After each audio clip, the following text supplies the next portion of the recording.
sky you won't fly. Let's go get it started. See low mountain high.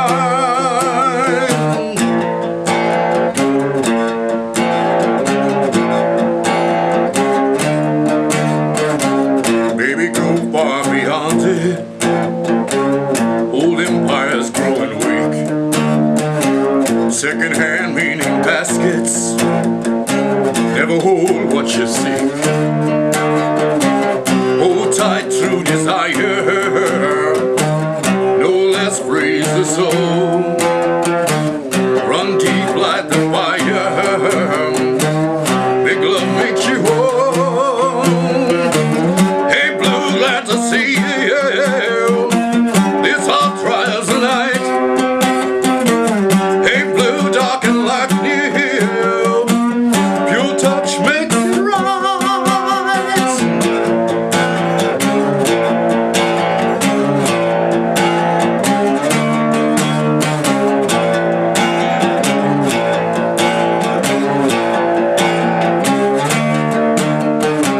Stained gray simulacra, kiss ass at your door.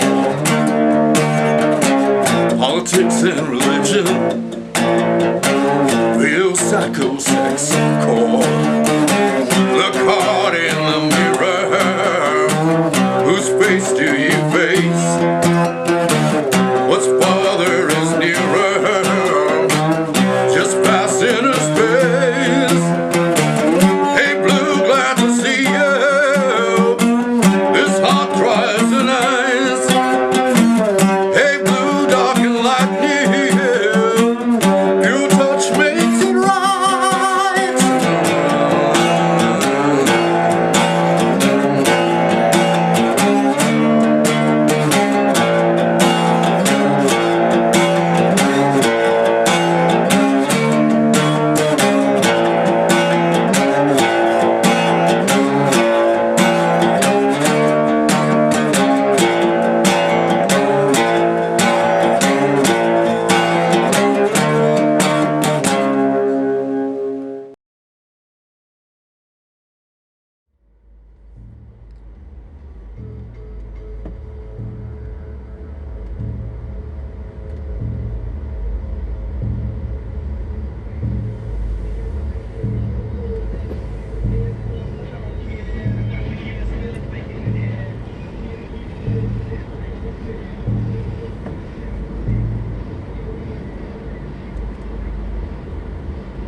We're the Virtual Brothers, continuing.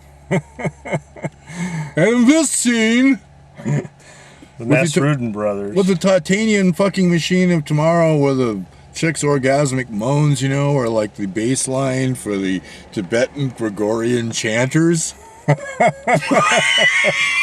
On tour. Which energizes the entire city of Kathmandu. Because Psy is the new electricity, man.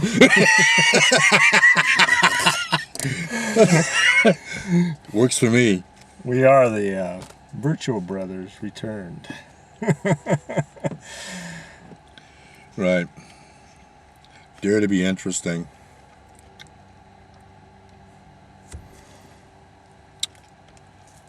So the old TV series Psy Factor was hosted by Dan Aykroyd, because, you know, funny man has an interest in the objectively paranormal. But what's cool about the leading edge of parapsychological research is it's not only about a rigorous attempt to isolate foolishness from legitimate objective paranormal phenomena, but it's an investigation into the nature of consciousness, and what that takes you to the core psyosphere premise, which is that this is the other world. Life is already uncanny and miraculous. You're just conditioned to a secondhand program, so you're desensitized to that existential reality, which is what forms of contemplation are supposed to This is revealed to you anyway. This is the new yoga. Well, how would you define our yoga now? This is a yoga of the mind more than anything. Well, And the body. I would define it thusly: what we're running this, which is a multi-purpose footage stream, and we have our audio, textual, visual products. Well, it's all run through this kind of contextualization.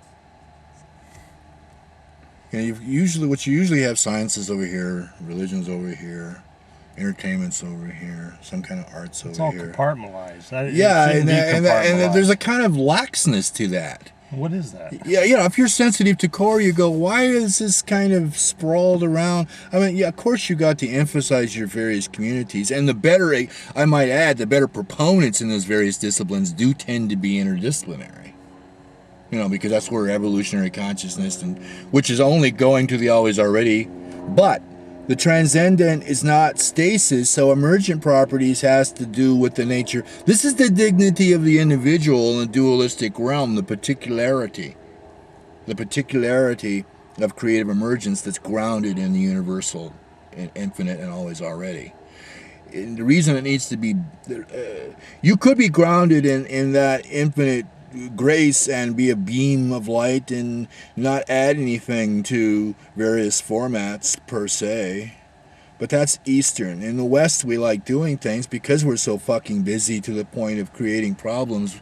We should really infuse our busyness with actual penetrating wisdom and have what we do be based on that. So that's why I emphasize that at this point in time, to take on the responsibilities of the editorial other and not be a crackpot, you need to do your homework. So a Siosphere branding consideration, you know, of any kind of product for submission production, it meets not only the, you know, a fairly well versed consideration in terms of popular elements and literary history, but all importantly, it has to touch on the emphasis on what evolutionary psi means in everyday consciousness. What it means to have an attitude that everything is inherently miraculous.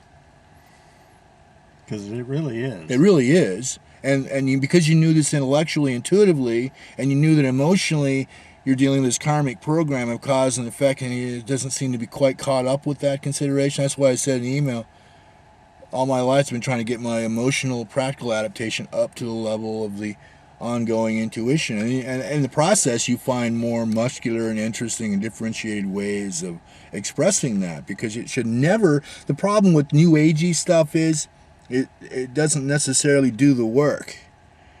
You can't put a lot of energy into alternative hypotheses without being prepared to subject it to pragmatic investigation. And if it's not important enough a consideration to put that amount of time and energy into it, you should essentialize what your assertions are. You see what I'm saying? Because you should be willing to subject everything to and the beauty of source Buddhism, apart from external trappings in the world, it's been pointed out by more than one writer, is, I mean, Sam Harris said the idea of Dalai Lama being at a conference with a Christian ecclesiastic is like a physicist being with a Kalahari tribesman or something. It's just not even the same ballpark. That's because, that's interesting. That's because the Buddhist stream is subjective science. It's observation of mind and psychic contents. And it's exactly what Western science needs to complete itself. And being an engineer, you know, I'm really grounded into the practical, so to speak. But I'm always looking for ways to make things easier for ourselves.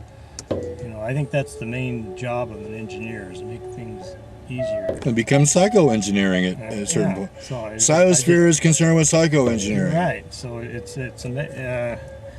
not a major shift for me. I'm already there. I'm already thinking that way. That we need to really engineer our own attitudes more than anything about how we look at things.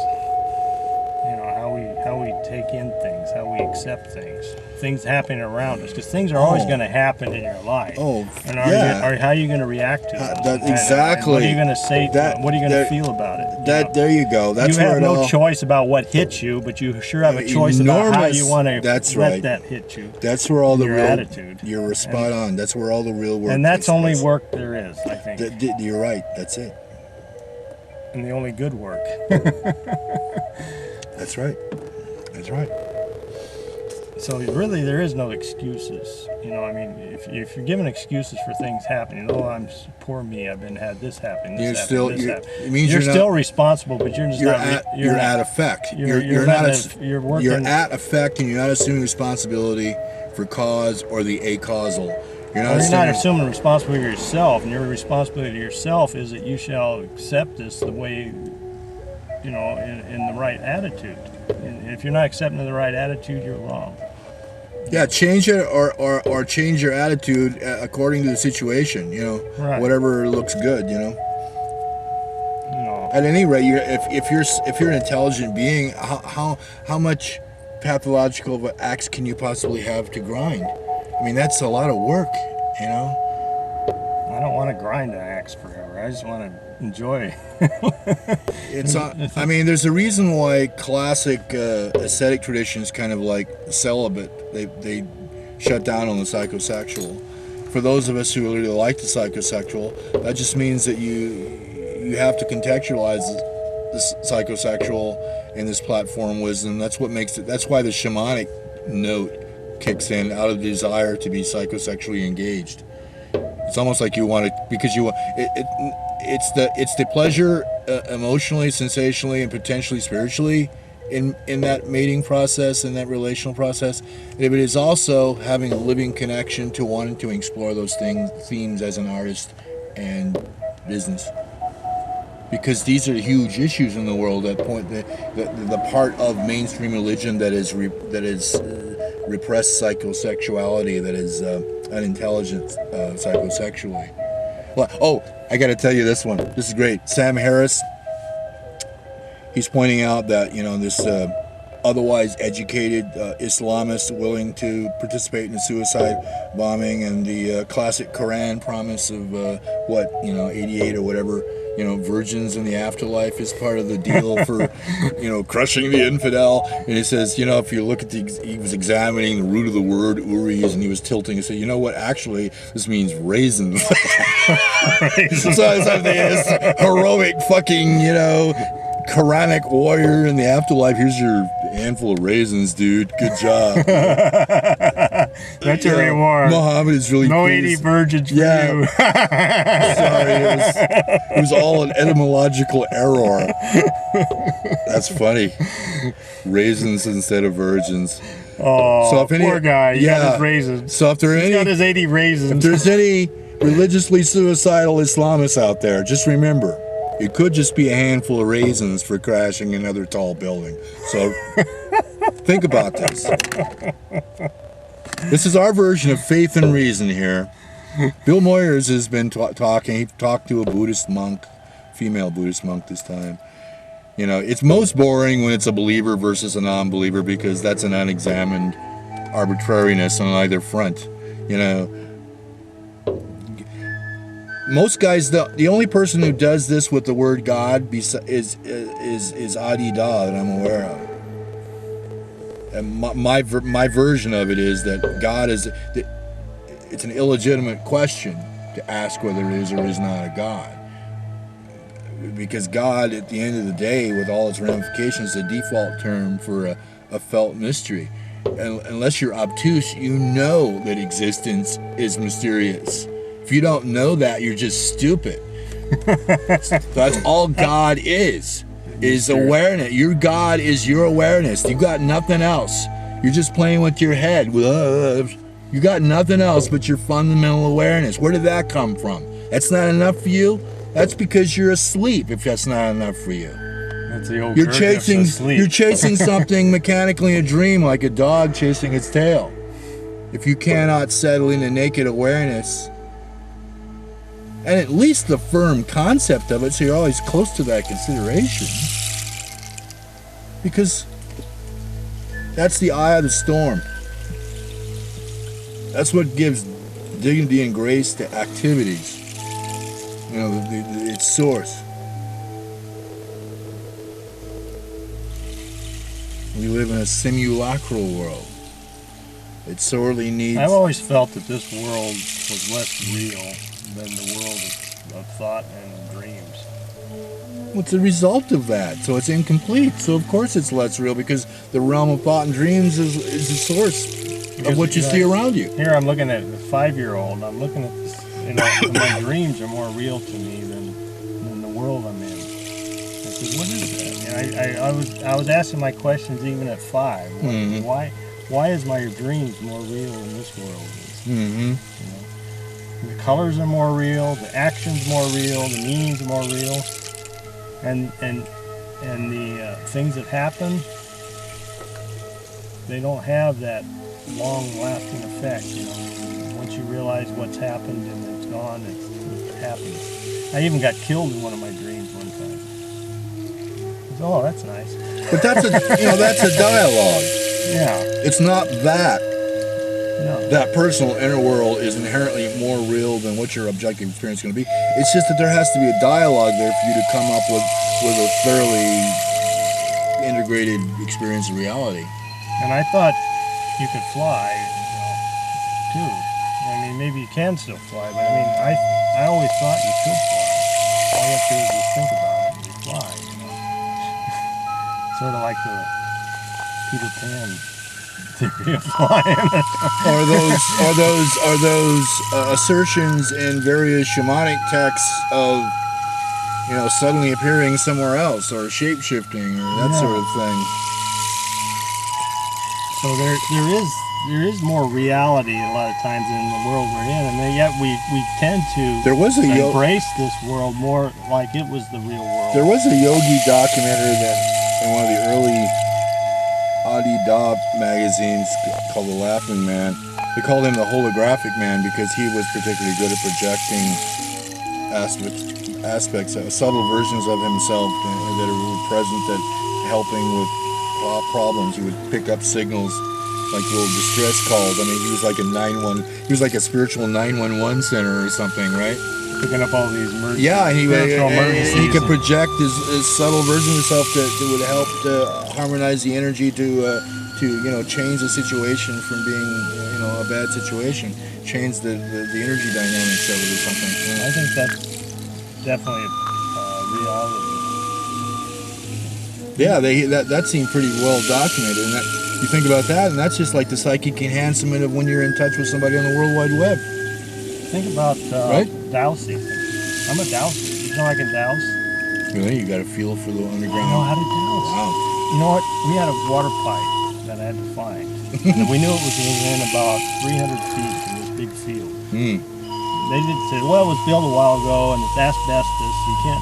You can't pick it up with a metal detector. But we know it's here somewhere because your water gets out to the street. And here's the valves. You can see the valves here in the street. Right. And you see the tank up there. And so what I did was I took a couple rods. I had some coat hangers I pulled out of my car and made them into L shapes. And I just started walking by, and I thought about the pipe that I'm looking for, and the rods crossed, and I put a stake every time the rods crossed. Put a stake and went back, and moved over and came back. And then I had my surveyor, who was also a dowser. I had him take a different path. Is there some kind of magnetic corollary to water sources or something? What is it that you're sensing? It's all got to be psychological. It's all parapsychological. It's all parapsychological because you can tell yourself you can douse for gold. Congratulations! You just added to the psi themes of the day. Parapsy.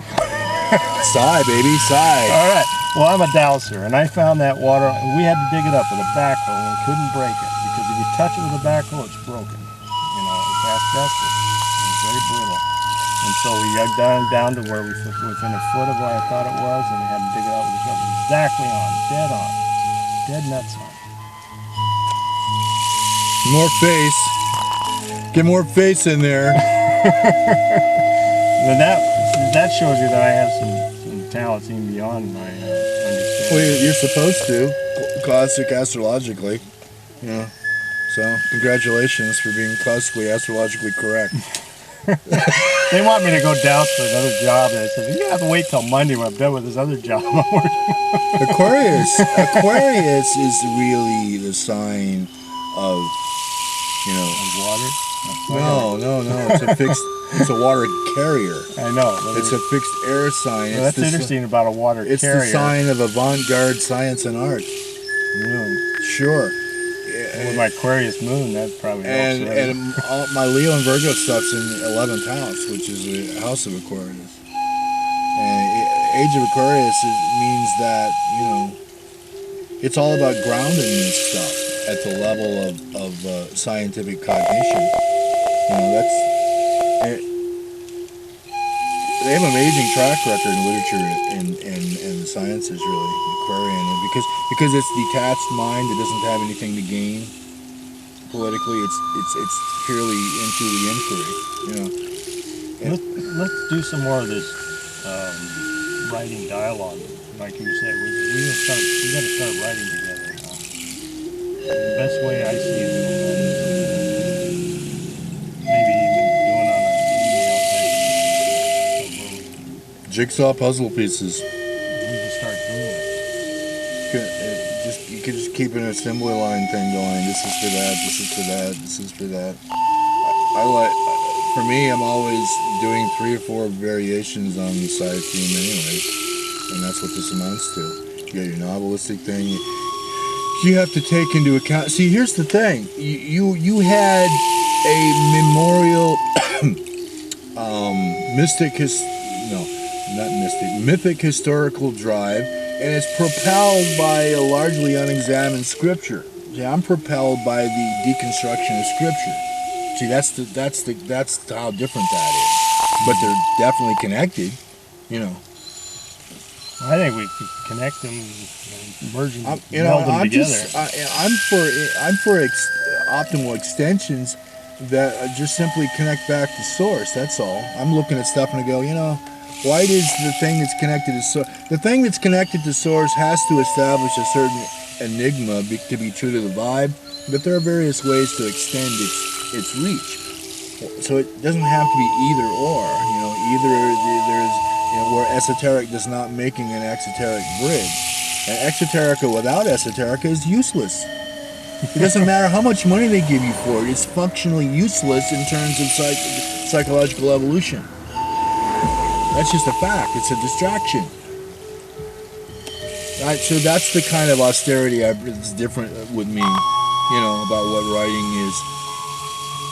I think scripture, in other words, scripture can extend into all the known formats, but it should be grounded in a deconstructive sense of scripture that's basically based on the attitudes of the ancient Gnostics, which are inherently antinomian, allegorical, satirical, sexually liberationist. Let's do a light dialogue. And insight over belief oriented. All the tools and inclinations about text were already there.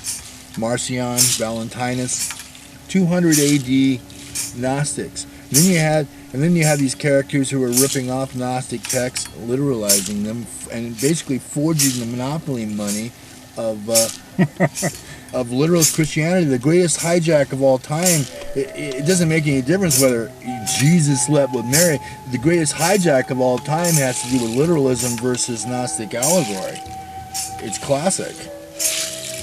Well, let's do a dialogue and just run with it. I mean, we'll do it on tape type of thing. You do some of it here. Yeah. The more you ask yourself without slowing down the movement while you do what you do, the more room there is, line by line, paragraph by paragraph, page by page, for surprise and mystery. It's one of the tensions between short and long form definitely is in terms of value.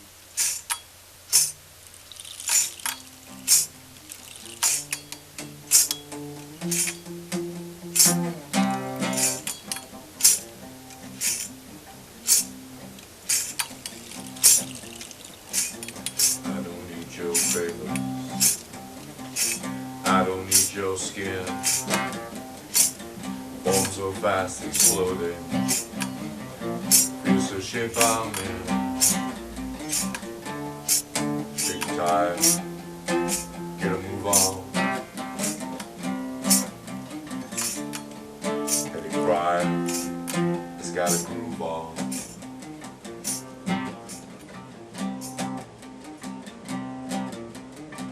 Smithereens the moment, still suspended breath. Give me real disclosure, extraordinary death. Take your time, get a move on. Petty crime, it's got a groove on. Nowhere mine. Only one can stand alone. Only brave hearts know desire in your eyes. Only one can stand alone. Only brave hearts know desire in your eyes.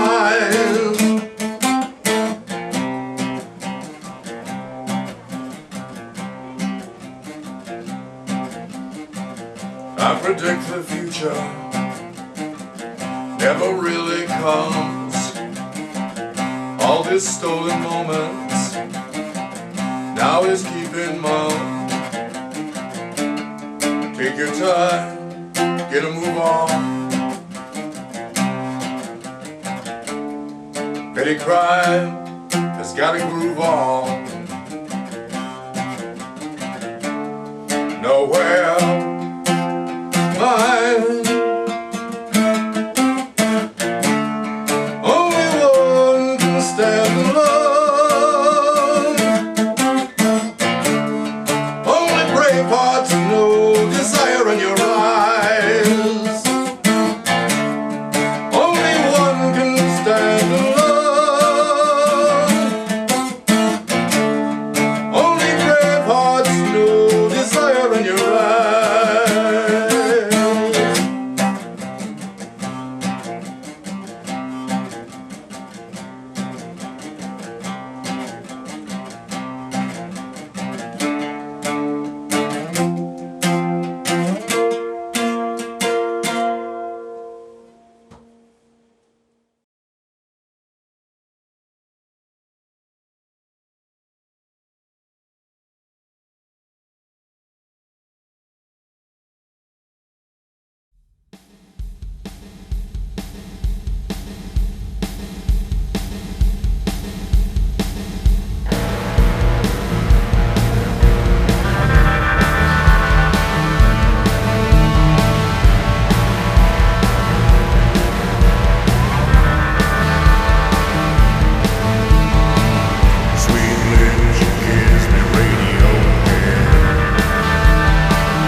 out in 2112. Time off for good behavior. It sucks being immortal. I'd like to be immortal and have a life, be in prison for life. That would kind of suck.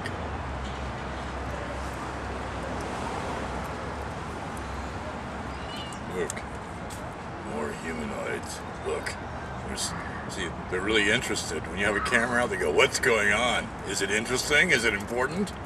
Am I involved? Am I implicated in this?"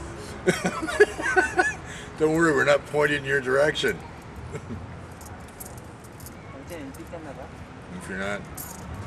If you're not a smiling female, we're just not interested, okay?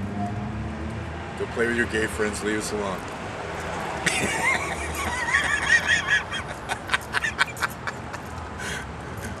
I'll see if I can get you into a fight from this side.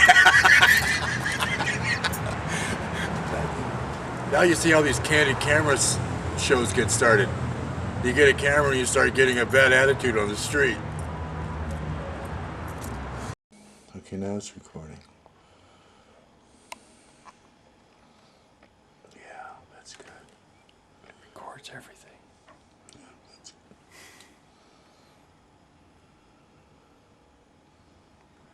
I'm starting with the area right around where we're at now, seeing what we come up with. It's pretty strong in this area still. See how it's starting to rotate by itself?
Likes the Silver Lake area.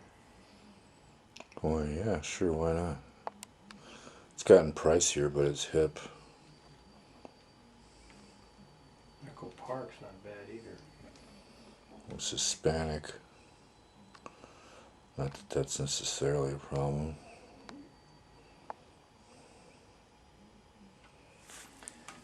I'm gonna do a blindfold thing, and you're gonna see where this thing stops, okay?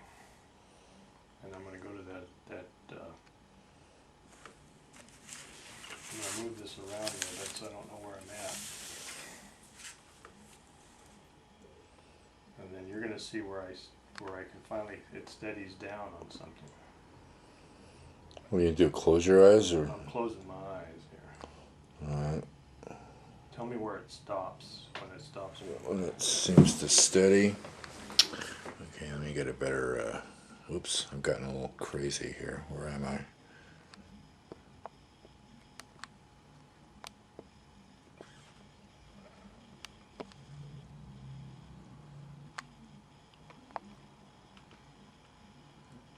Oh, oh, oh,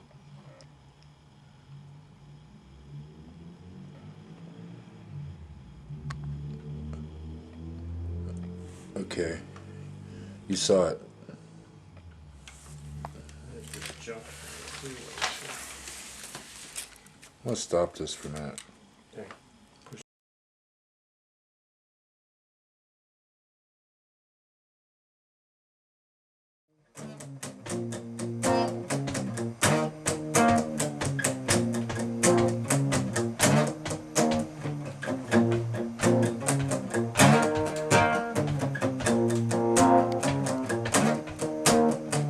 Game tight. Who's on second? All right. Cue the band. Game tight. Highlight beckons. Starborn. Promised land. This night could go into overtime, hard after hours, game tight and prime.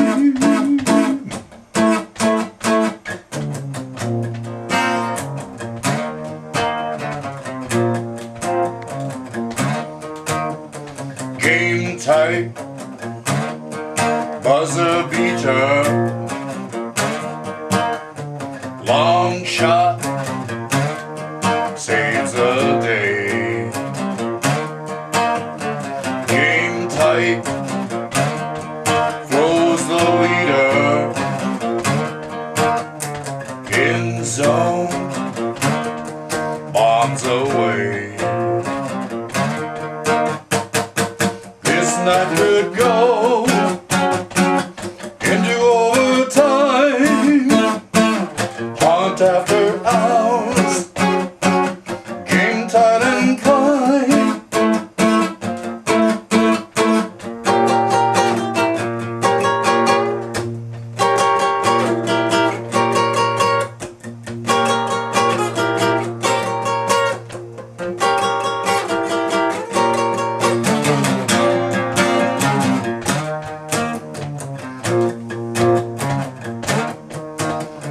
Game tight, she is naked all night, bonfire low, daylight, we still make it. Game tight, hand in glove. This night could go into overtime, hunt after hours, game tight and prime.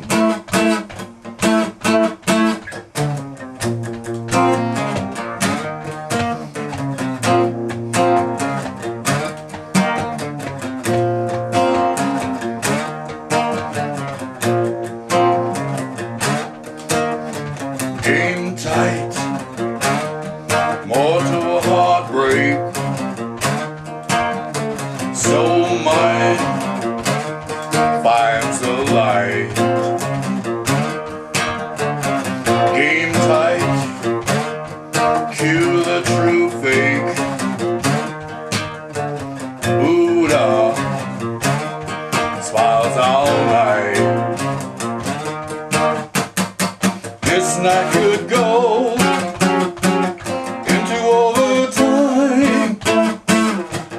Hot after hours, game tight and prime.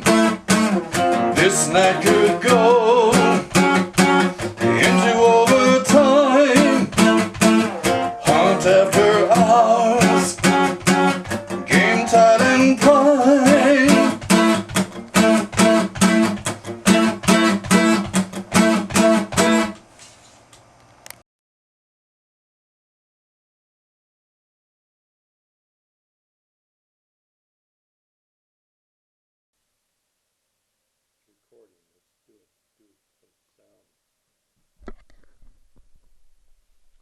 Hello, testing. Is this on? Getting.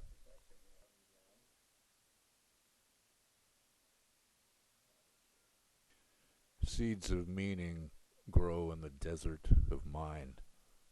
No man's land. Badlands.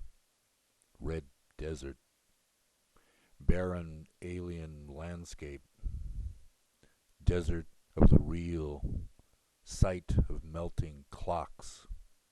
Stark originary bedrock. Mars on Earth. Human clones needing only mineral salts might live here. Eliot's wasteland was an emptiness of the soul midst urban modernity. It might be the aftermath, the literal symbol of mega-corporate strip mining in all of its forms. Its relentless marrow-sucking of real wealth, real people, real ecosystems, real local economies, so that 1% can live in a lavish bubble while the rest of the world goes to hell in a handbasket. Or just a rugged red habitat.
old veteran female worker bees have 0 to 10 days to live, having a 30-day life expectancy. We know they are 20 to 30-day-old veterans because they are foraging for nectar and pollen. The young and middle-aged workers have their duties met and high. Carpe diem.